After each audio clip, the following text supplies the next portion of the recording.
जिंदगी फिर न मिलेगी दोबारा, दिल छू लेने वाली कहानी। जब शादी हुई थी तब मेरे बहुत सारे सपने थे। मैं सोचा करती थी हर सपने को दिल खोलकर पूरा करूंगी।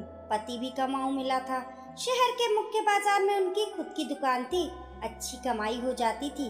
मेरा बचपन बंदिशों में गुजरा था। पहले पिता की पाबंदियां, फिर भाइयों की बंदिशें। खुलकर जीने का मौका ही नहीं मिला था। 12वीं पास करते ही पढ़ाई छुड़वा दी गई। घर की 4 दीवारों में रहकर जवान हुई थी। सोचा था पति के घर में कुछ रियायतें मिलेंगी। घूमेंगे फिरेंगे, नई दुनिया देखेंगे, थोड़ा सा खुलकर जिएंगे।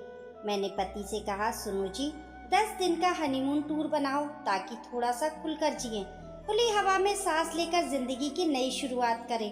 पति ने कहा, अभी इतना पैसा नहीं है कि हनीमून जैसे फिजूल के टूर पर खर्च किया जाए। अभी एक बहन और भाई की शादी करनी है, उनकी पढ़ाई पर भी खर्च लग रहा है। इतने दिनों के लिए मैं दुकान बंद नहीं रख सकता, ग्राहक कहीं और से सामान लेने लगेंगे। मैं उदास होकर बोली, फिर मेरे सपनों का क्या होगा? पति बोले, थोड़ा सा धीरज रखो, मैं तुम्हारे हर सपनों को पूरा करूंगा। पहले बहन भाई को सेटल करके उनकी शादी कर दूं, फिर हमारे पास वक्त ही वक्त होगा। फुर्सत की आस में इच्छाओं को टालना करना पड़ा। पति दुकान में बिजी हो गए और मैं गृहस्थी की गाड़ी में सवार होकर घर को संभालने में बिजी हो गई।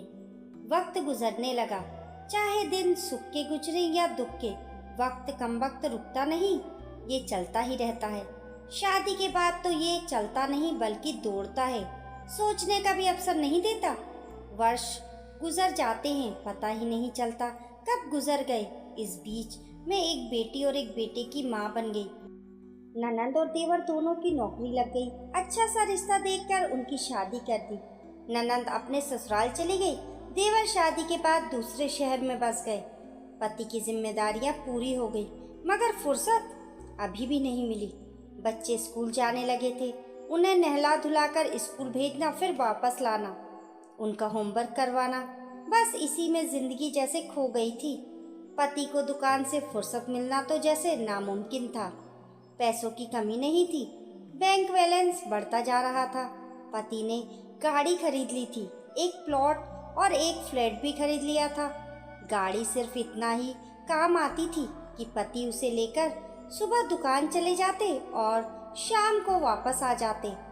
एक बार बच्चों की छुट्टियों के समय मैंने उन्हें फिर याद दिलाया, सुनो जी, अब तो पैसे और फुर्सत दोनों हैं, चलो कहीं घूम आए। घर की 4 दीवारी में दम घुटता है, कहीं खुली हवा में ले चलो ना। पति गुस्सा हो गए, बोले, इतना सुंदर घर बनवाकर दे रखा है, फिर भी इसमें दम घुटता है, शर्म करो।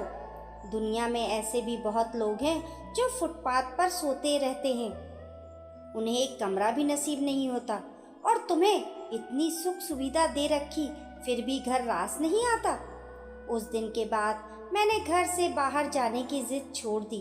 धीरे धीरे बच्चे बड़े होने लगे, इधर मेरा शरीर भी भारी होता गया। पति का भी बहुत बड़ा पेट निकल आया था।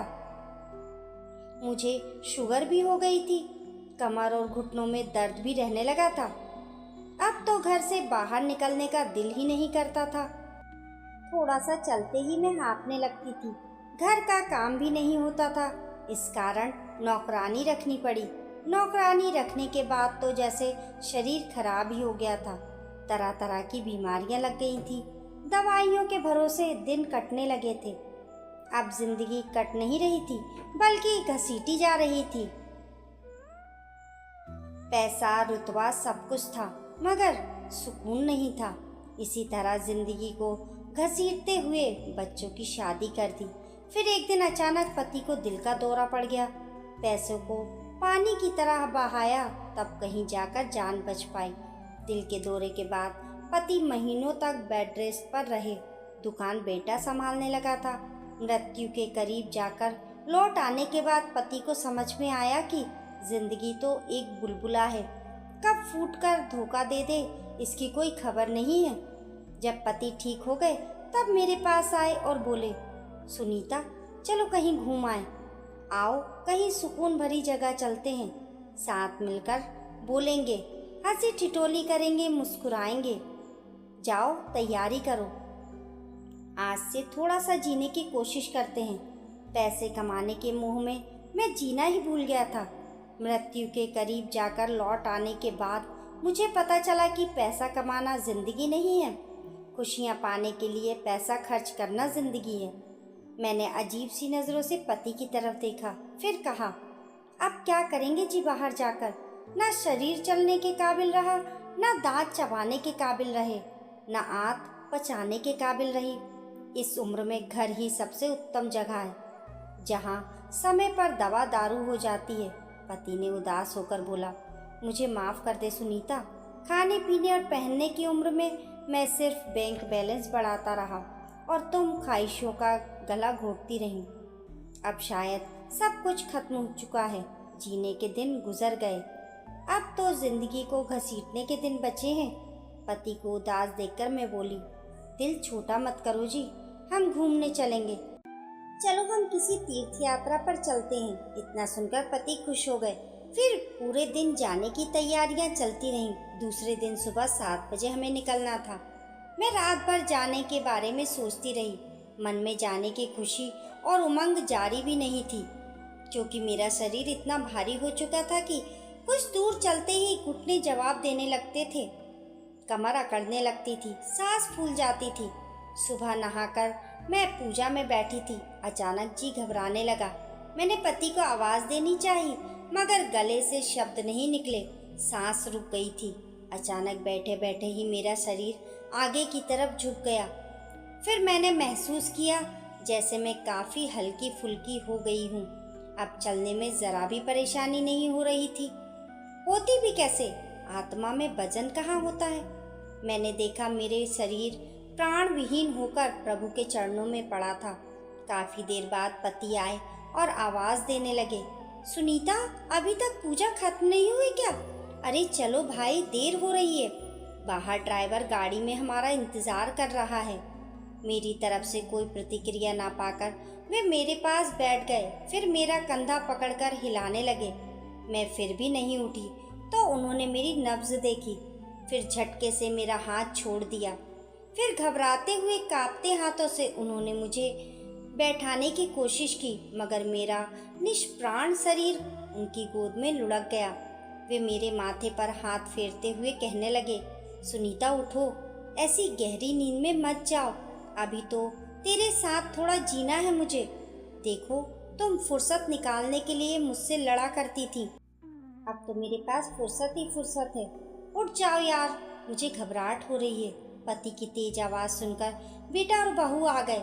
बेटे ने डरते डरते मेरी नब्ज़ देखी, फिर रुलाई रोकते हुए बोला, पापा मम्मी अब हम सबको छोड़कर जा चुकी हैं। पति सुन्न पड़े हुए से बोले, छोड़कर चली गई? बिना बताए ही चली गई?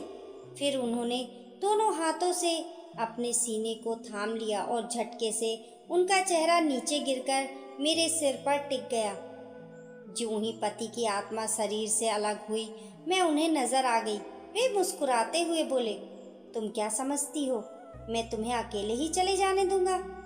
मैं बोली, उधर देखो, बच्चे रो रहे हैं। पति बोले, आओ अब यहाँ से चलें। अब संसार के दुख सुख से हमारा नाता खत्म हुआ।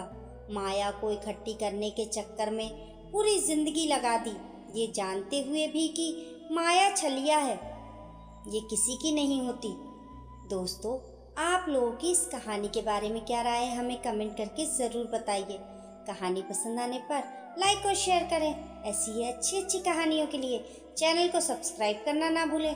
मिलते हैं फिर एक नई कहानी के साथ, तब तक के लिए नमस्कार।